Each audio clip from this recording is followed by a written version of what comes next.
Through the first few sessions today, we've heard a number of people talk about the importance of getting things to scale, and sometimes the challenges of doing so, but also the tremendous benefits of doing so. Well, you can't really talk about scale like Walmart can talk about scale, because there is no scale like it in the world. And we are going to have the wonderful privilege now of talking with someone who is from that world, from that company, one of our Fortune magazine most powerful women, and also the president and CEO of Sam's Club. Please welcome Roz Brewer.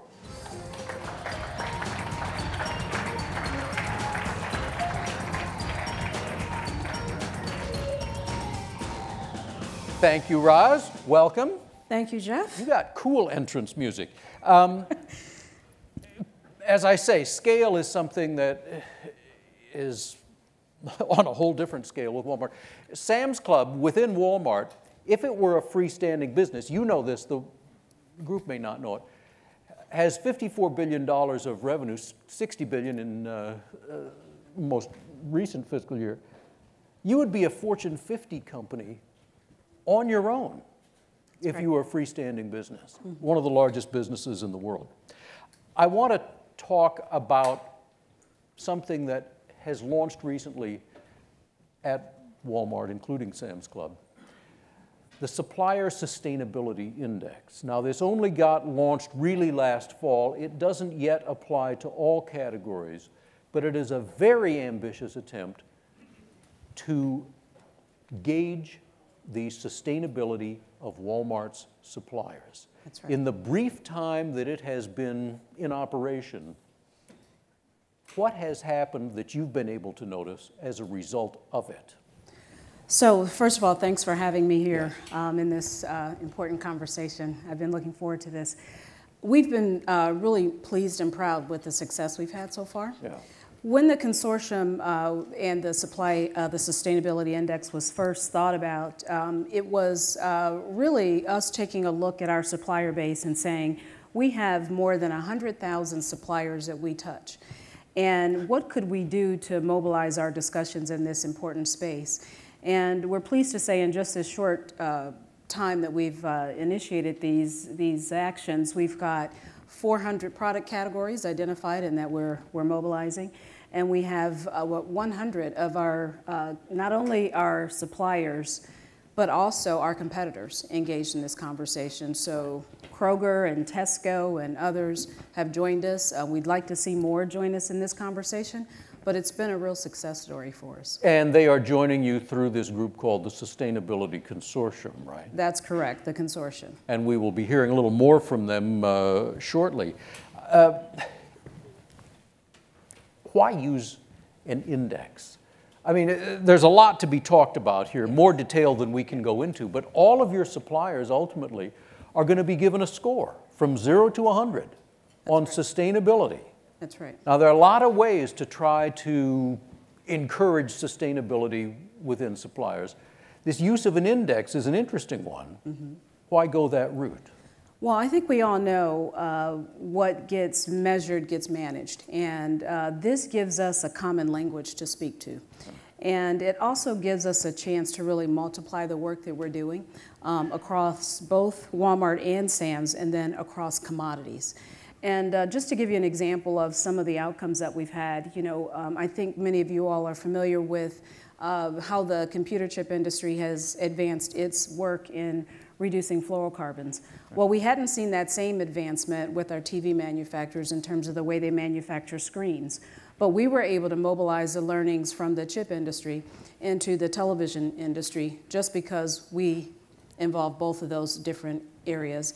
And so now you'll see some of that work being transferred over, and you'll see those reductions in fluorocarbons in that process as well. So we know that we can bring unlike categories together and make it a much larger success story. It's still early. What else have you learned so far? Yeah, so first of all, you know, there's a lot of intangibles that we've learned from the work that we're doing. Things as small as involving this discussion in our recruiting process. You know, folks get really excited about working for Walmart, particularly as we try and hire at colleges and universities. So that's one of the sidebars that we never really thought would come out of this. But some of the other work that's been amazing to us is the opportunity to even start some of this discussion in China. And so we've extended the consortium to China this year, which has been great, so it's going global.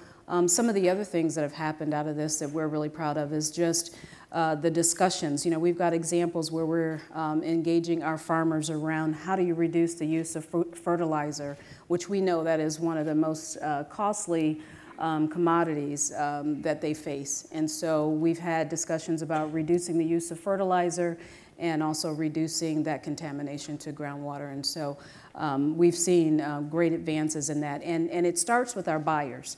And so this will be the first year that we have asked, our buyers have 3 objectives, goals that they have to meet every year.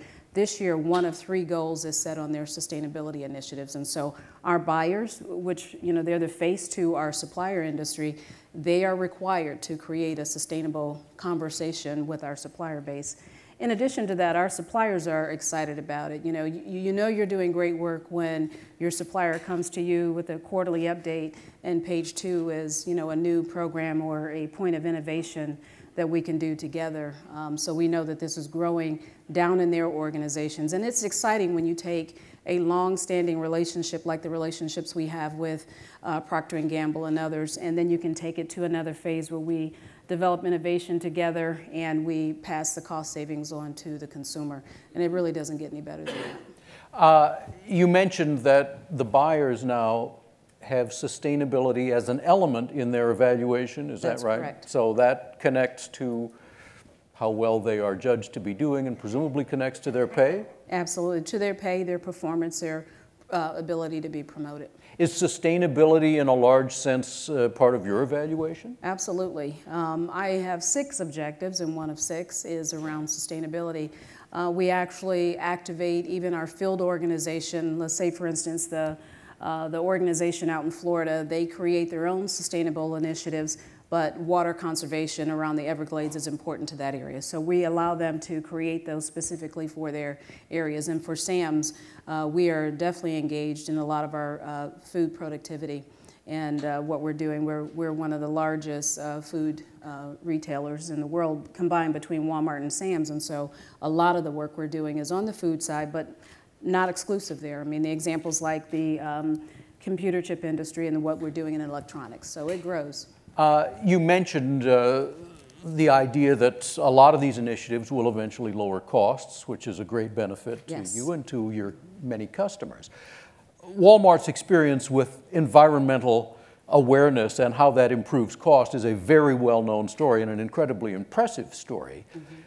You've mentioned that. You mentioned the effect on potential employees. Do you have evidence of other ways that sustainability benefits Walmart? Yes. So, you know, as we've looked at this whole initiative, we just recently announced the next level of work we want to do and to place a little bit more of an objective and a stronger goal against ourselves. We hope that by the year 2020, we see 6-fold increase in the amount of renewable energy that we are using. And we think that that combined with our energy efficiency will give us $1 billion in cost savings. Mm-hmm. And we'll pass that on to the consumer so that you see things like cheaper products for the customer. You know, our mantra is to save money so people can live better. And we know how important that $40,000 a year household is. Right. And we actually, you know, we feel like we represent middle America pretty well in that respect. And they should not have to pay more for things that are better for them. Right. And we really believe in that. Yeah. You mentioned the 100,000 suppliers that you touch one way or another. Obviously, some of them are giants like Procter & Gamble, but when you've got 100,000 of them, 100,000 of them, an awful lot are going to be much smaller. Yes. It's got to be the case that when they receive the questions for the sustainability index, which covers the entire lifespan of their product, from the beginning of the supply chain all the way to the disposal of the product, a lot of them are just not going to know the answers to these questions. They never knew the answers. They never thought about the answers. Is that part of the objective of the index? Well, part of it is to make it a priority so that they will, some of these new startup companies, they're actually looking for ways to differentiate themselves. So, the discussions we're having actually gives them a guideline. And we do a lot of training and development and spreading our know-how to these new and smaller companies because we know we don't want this to be a burden. We want this to be a learning opportunity for them to be a better company. So, they look forward to it. They seek it out. They know by doing business with Walmart, they're going to learn and gain something out of that relationship. Yeah. So it's actually been a plus for us. I'm going to invite questions and comments here in just a second, but I want to ask you another thing about this. This index, the Supplier Sustainability Index, as you say, it's part of something created by the Sustainability Coalition, and so it applies to many companies. Nonetheless, there are other indices out there, other groups. For example, the Sustainable Apparel Coalition, and Walmart is part of that also. Yes. Is there a danger of driving some suppliers nuts with different indexes, different questionnaires that they have to respond to? Yeah, I think that's a fair question, but I will say that this one is broad because of our reach, and we are trying to bring some standardization to at least what we do. We have been endorsed by the Consumer Goods Forum, which helps a lot to sort of standardize this. And discussions happen between these different index. We were having some conversations at lunch today about how do we lay these two numbers or sets of numbers on top of each other to, to come out with better outcomes. And so I think there is some work to be done there to think about, is there overlap or consolidations or matrices that could teach us something different if we put those numbers together? Yeah. Questions, comments? Yes, please. Hi, Suzanne Shelton with the Shelton Group. Pardon me, we fielded a study last year. We do a tremendous amount of market research on consumers and their perceptions of sustainability. And we actually posed the question, we didn't say Walmart, but we said, what if at retail you could see a brand sustainability scorecard alongside the price for the product? What would that do? And the data is irrefutable. They would make more sustainable choices. Yes. So my question is, when's it going to show up at shelf? Yeah, so we're excited about that. Right now, if you're a member of the consortium, you do have access to the data from the Sustainability Index work that we're doing. We are piloting a look at that in terms of how to make it easy, friendly, reportable, and consistency and reliable. And so we're looking to pilot that pretty quickly here, probably in the next 12 months or so. That would be quite amazing, actually. That would be. If your customers could see those numbers. Yes, and actually if you could create a rating system that would then drive a label system, just right. Very, very clear for the consumer. Right.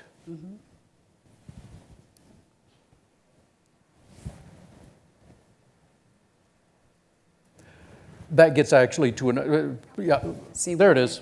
I have to look further. Hi, Roz, Jib from Blue Sky. Hi, Jib. So talk a little bit about your member versus the Walmart customer and how sustainability fits between the two. Yeah, so that's a good question. Thanks, it's good to see you too.